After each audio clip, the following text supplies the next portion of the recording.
जंगलात एक छोटेसे झाड होते. हिरव्या हिरव्या रंगाचे लहान लहान फांदे होते. हवेला त्या झाडावर बोलायला फार आवडायचे. चिमणीला त्याच्या फांद्यावर बसायला मजा वाटायची. माकडे त्याच्या फांद्यावर बसून झोके घ्यायचे. एकदा झाडाने हवेला विचारले, तू कुठे गेली होतीस? गेले होते डोंगरावर, पतंग उडवले मुलांबरोबर, ढगांना हलवले गर गर, पाऊस पडला सर सर. झाड खूप खूप हसले. मग झाडाने चिमणीला विचारले, तू ग काय केलं सकाळपासून? दाणे खाल्ले पोटभर, गाणे गायले घरावर.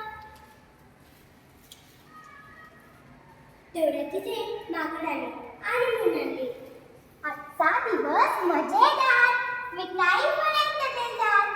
टोपी माझी झुकतेदार, टोपी माझी झुकतेदार. दोघेही खूप खूप हसले. नंतर सगळे आपापल्या घरी परतले. सगळे गेल्यावर छोटे झाड हिरमुसले. ते स्वतःशी म्हणाले, अरे मी इकडून तिकडे कुठे जाऊ शकत नाही, नाचू शकत नाही. त्याला खूप रडायला आले. ते पाहून त्याच्या शेजारचे मोठे झाड म्हणाले, अरे असं नक्की का होतोस? आपण झाड आहोत. आपली मुळं जमिनीत घट्ट रुतलेली आहेत. आपण सहजासहजी पडत नाही.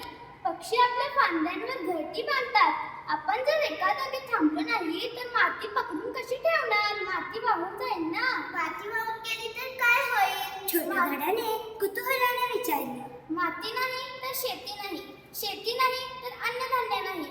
अन्नधान्य नाही मग माणूस काय खाणार?